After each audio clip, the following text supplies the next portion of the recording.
kind of doing a stock introduction, I want to ask each of you to kind of share who you are and your relationship with this city. When did it start, and how has it kind of progressed, and where is your relationship with your city now, both in title and in just, Mayor first. Yeah. Okay, Lisa, I was going to give it to you because she grew up here, but I am the mayor this year. My name is Ruben Abrica. In Spanish, Ruben Abrica. So I've lived in EPA now 42 years. I'm getting pretty old. So I was born and raised in Mexico. I'm one of those teenage immigrants. I showed up in San Diego County when I was 13, almost 14. So I started school at the last part of 7th grade. And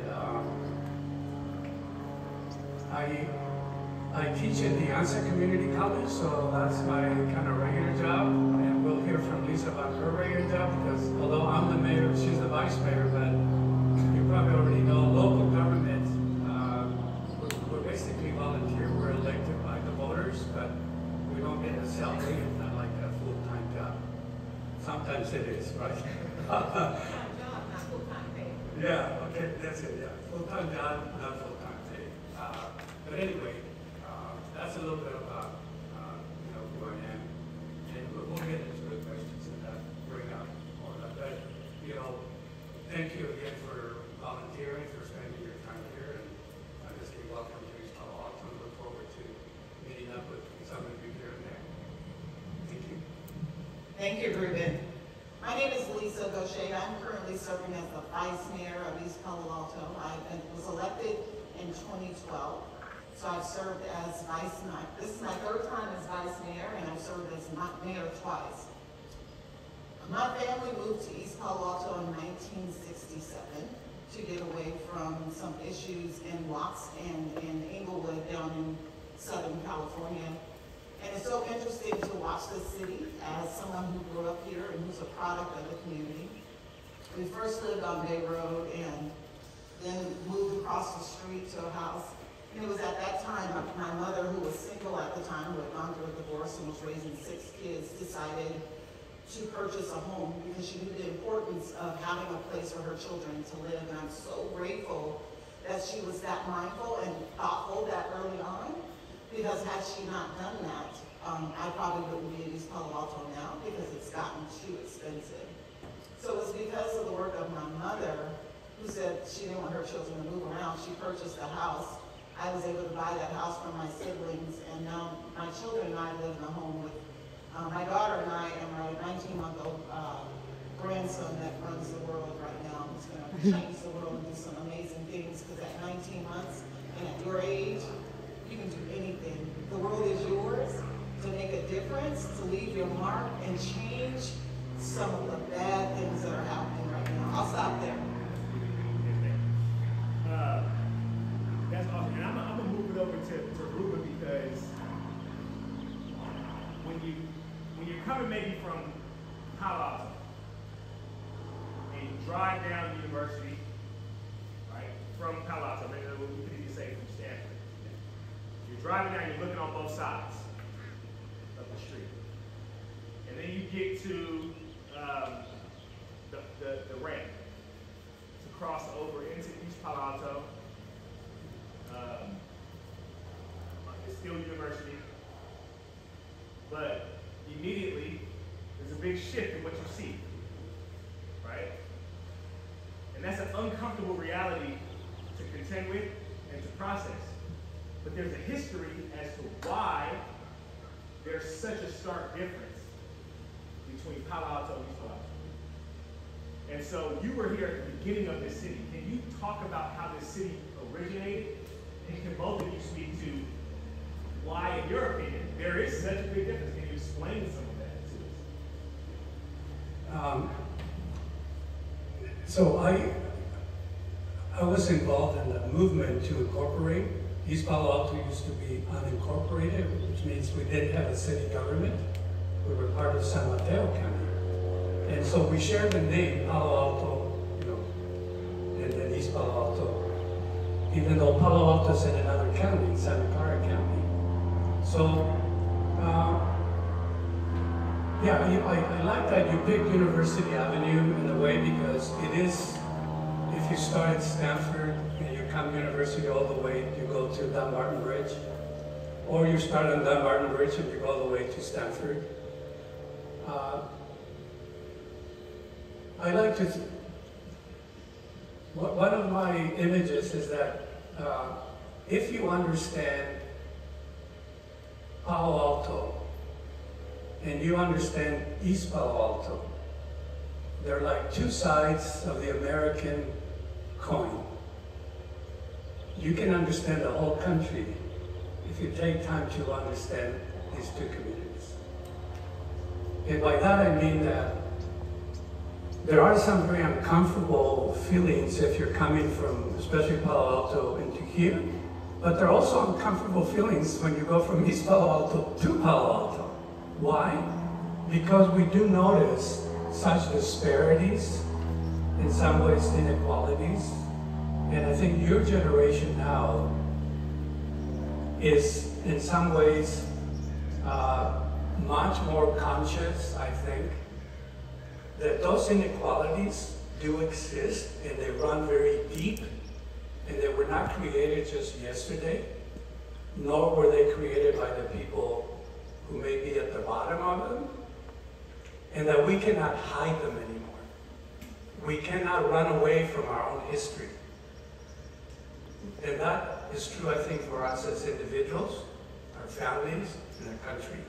But so things have been structured in a way that, you know, I remember when we ended up becoming a city, and it was a long struggle, took several years, working all the time, and we finally became a city by 15 votes. 15 votes. So you as young people, I want to just remind you, every single vote counts. Every single voice, whatever your thoughts and your actions, they count, even though often they get lost and we don't see the impact that we have, right? But, you know, it turns out that areas like East Palo Alto, we're not the only ones, but throughout the state of California and probably throughout the country, the government and the private sector made decisions in the past so that you would have, for example, the dump. We used to have the county dump at the end of Bay Road, which is now a beautiful, please go and visit Cooley Landing if you haven't. It's a beautiful environmental little park.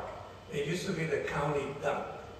They would not put a county dump in Palo Alto, I can assure you of that, okay? There's no way Palo Alto would let that happen because they had a government. We didn't get our government until '83, we started doing that. But so we've had to, in many ways, kind of transform. And I think that is part of who we are in East Palo Alto, is that in some ways we were given a bad hand, like they say, you know, if you play cards. You get a really bad hand, and like, man, how come I got this bad hand? What you don't know sometimes is somebody's cheating, giving you the bad hand. It isn't just random. It didn't happen just because, like, oh, well, hey, that's your hand, you deal with it. Like, no. Once you study, that's what I'm saying, you gotta study, think, learn. You find out some things were done by design. When I first moved here, and Lisa can talk even more directly about that, I met many people, elder African Americans, some Mexican people who said, they wanted to buy a home in Palo Alto, and they were turned away. Because it was in the deed. It said you cannot sell to Mexicans, or blacks, or Asians, right? So it wasn't that they couldn't afford it, or they didn't want to, it's just they would be rejected. That's what I mean by many of those things are now in the open, and we just have to deal with them, work with them. So we, over the years, have made a lot of progress. I think our community is in much better shape than it was, you know, 40 years ago when we became a city. We got a ways to go. We may never be exactly like Palo Alto because that represents another segment of the society with much higher levels of income, higher levels of education. But we're neighbors, we're all connected. University connects us all. And that's really the main message I want to leave you, that we're really in the same place, trying to help each other. And some of us just have to jump through more hurdles. But hey, you know, We got to do what we can and transform things. Thank you. So, No, thank you, Ruben. And I can go a little further. So when I first moved to East Palo Alto, and you think about university was a dead end in East Palo Alto. So it didn't go to Dunbarton Bridge. In order to get to Dunbarton Bridge, you had to go to Menlo Park, go down Little Road to get to Dunbarton Bridge. So think about that. You're taking university and you go one way, you're going into one of these prestigious universities. You come this way and you hit a dead end.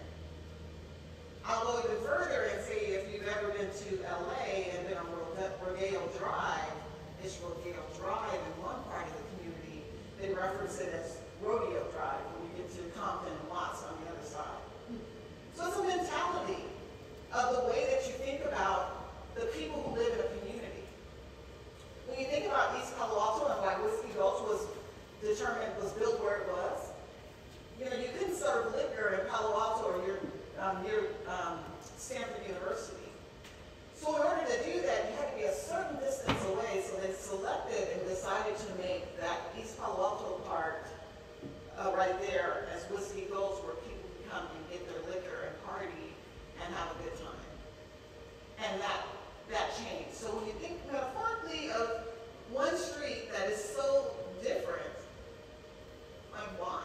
Why do we have to be different? And we're still in the same region.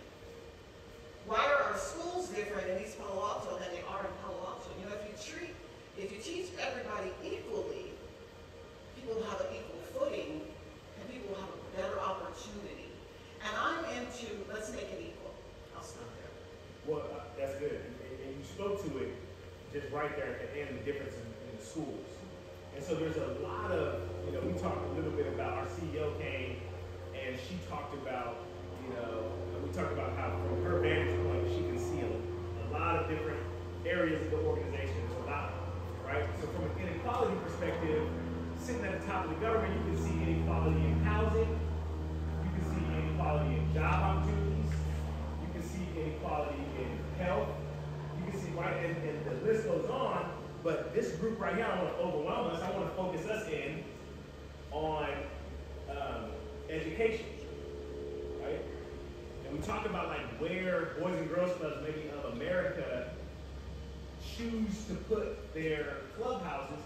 They're in communities that need it most. Right. Need the extra support.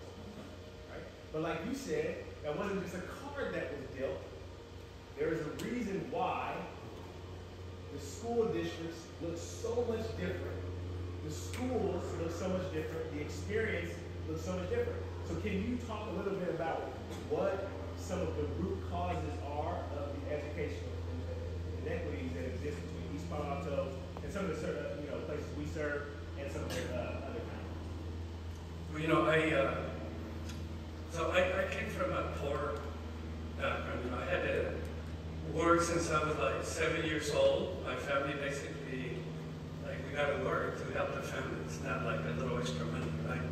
So I'm just pointing that out to say, in some ways, to get a good education, one doesn't have to be rich.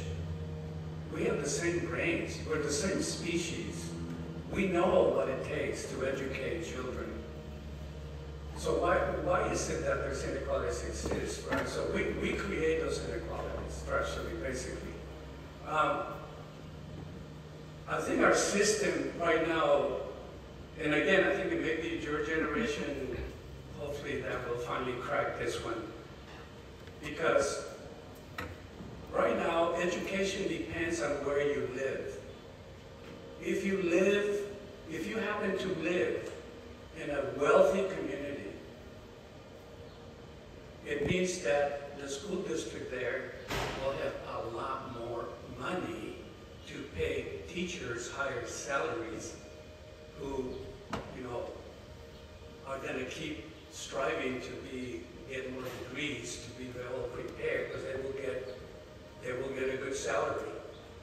Also, but if you live in a poor community, then you don't have as much money, and therefore the kids are going to suffer in education.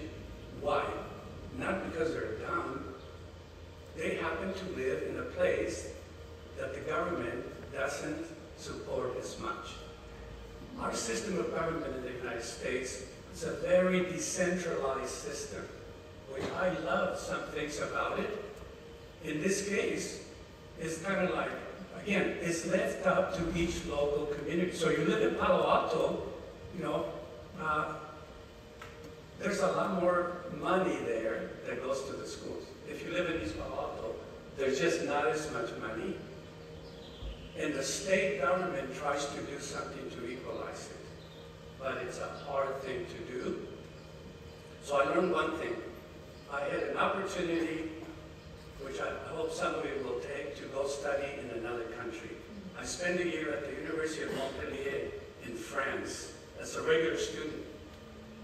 And one thing that the Europeans do right, they do a lot of wrong things, including now being in wars. I hope they don't start a new world war. But I'll tell you one thing the Europeans have done right. They basically centralized their education so that no matter where you live in the country, the teachers get paid the same according to their training, their degrees, right? It doesn't matter where you live. So by the time all students finish 3rd grade, 4th grade, they all know how to read or write. We still have not solved that problem in this country. And it's an embarrassment. I'm just saying that because we have to criticize ourselves too and not pretend that things cannot be solved. So that's what's happening not only in EPA, but in parts of Oakland, parts of LA, that we haven't restructured the government in such a way that it would offer every child the same opportunities. Right now, it's just not happening.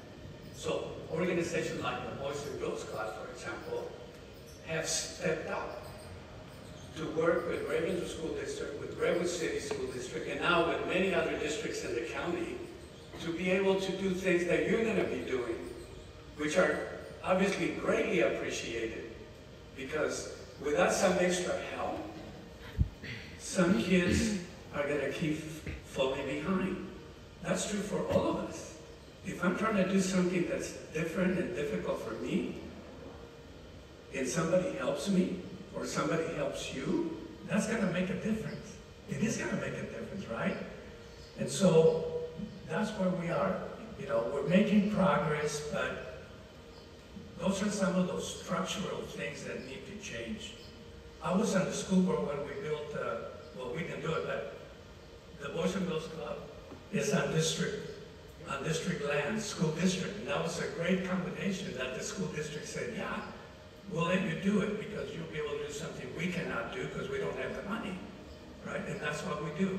We have to work together to do that. But there's other deeper problems which, you know, we don't have the time, like to say. But I do want to say that to you, is that you will make a difference, believe me. The effort that you put, the way that you approach it, it will make a difference. And so I want to thank you for that.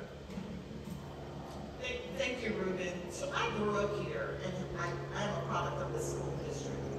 One of the issues that happens in our communities, Prop 13 determined how much money to go to our schools at one point. And so we know that some schools, their school funding is based on some type of a formula that determines how much money is going to go towards schools.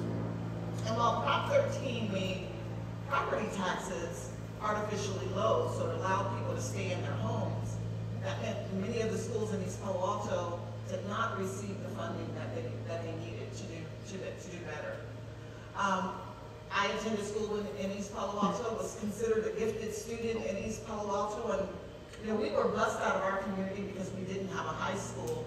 And when I made it to San Carlos, we hadn't read the books that the other kids had read. We were not prepared. We were not doing the math. And so when you start behind, it is very difficult to catch up. We also know that reading is very important to everyone. And there's some tests that is an indicator of how well you're going to do in school and in life. You know, kids learn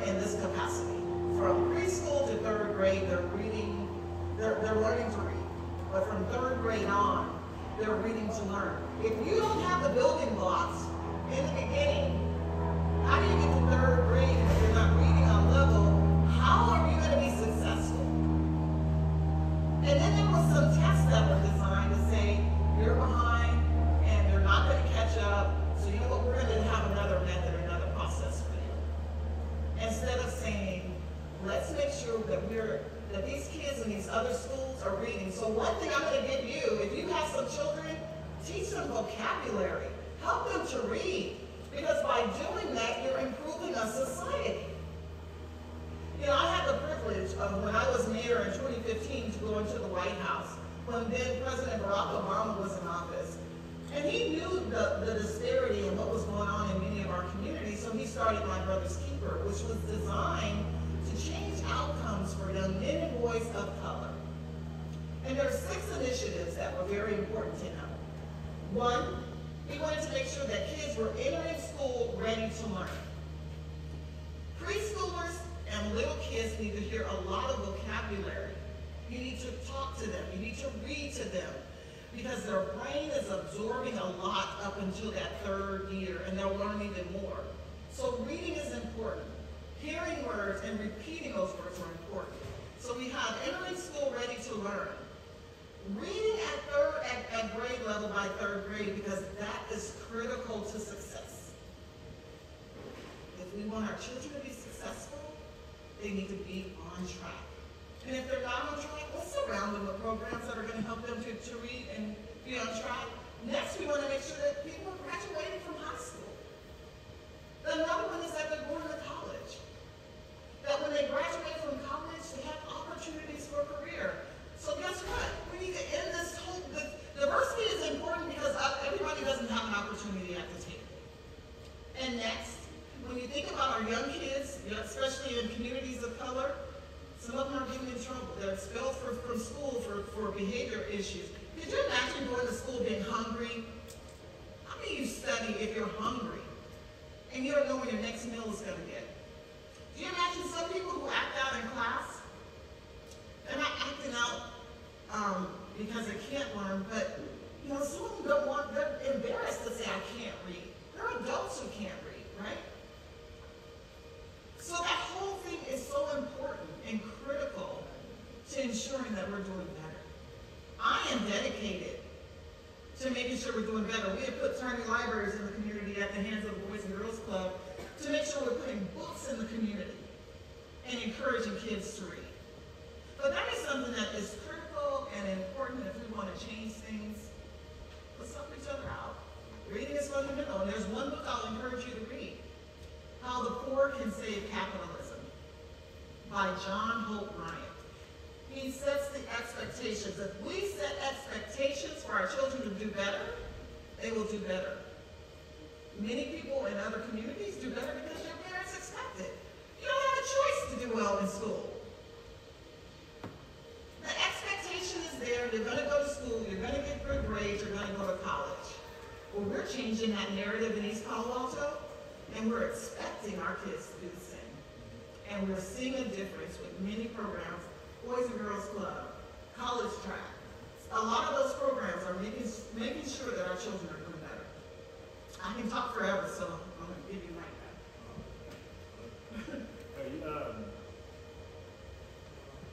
I think when we're looking at an issue or a problem we see in society, there's 2 ways to do something about it. There's symptoms, addressing the symptoms of that problem. So the symptoms are, kids may not be reading at grade level. Guess what? They need tutoring. So deal with the symptom. Let's get them there on the ground and teach them and tutor them and go on, because when they learn, when they get to grade level, like you said, they'll blast off. They'll be successful, right? So we can do some of that work. But on the flip side, there's the systems work. And some of you guys won't be symptoms folks. You won't be teachers and on the ground, but you'll be in other positions where you'll have influence on systemic conversations and decisions that are made that impact people's lives. And so that's why I think this is an important conversation, not just to set us up for the summer, but to set you up for life with this concept in your mind that like whatever role you're in, think about the impact of the decisions you're making because it impacts people's lives now and it impacts them for future generations. We had a question right there.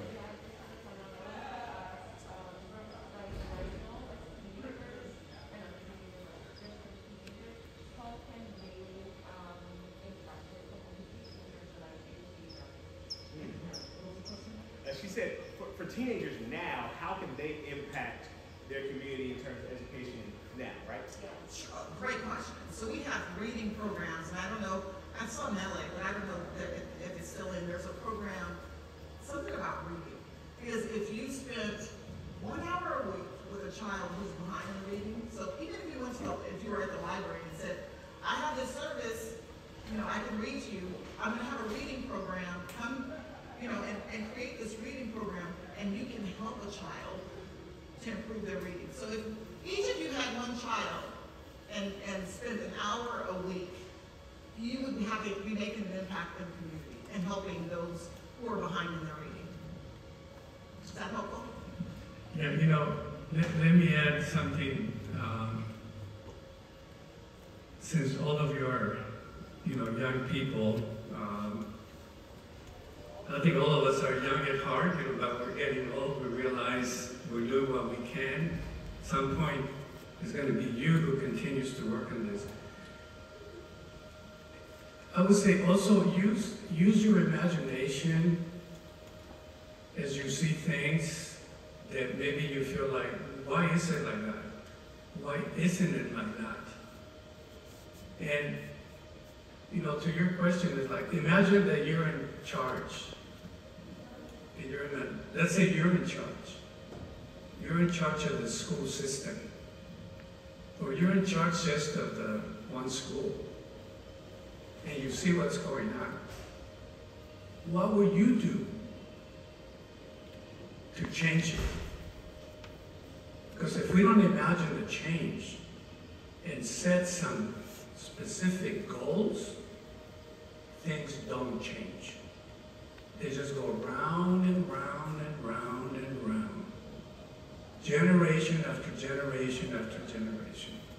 And I'm just speaking for myself and my generation. I think we have made some changes, but we have avoided others. We have avoided them. I mean, climate change is probably the biggest one. Refusing to accept what we know and setting high expectations but goals to say, we're just going to do this, whatever it takes, is the lack of political will, the lack of imagination in a certain direction. So even to this day, I really feel, I'm a critic of our own institutions to say, why can the state government or the local school districts set a goal to say, we will teach reading and writing to all 3rd and 4th graders in 5 years, period. Otherwise, everybody is fired. Why not? What is so hard about doing that?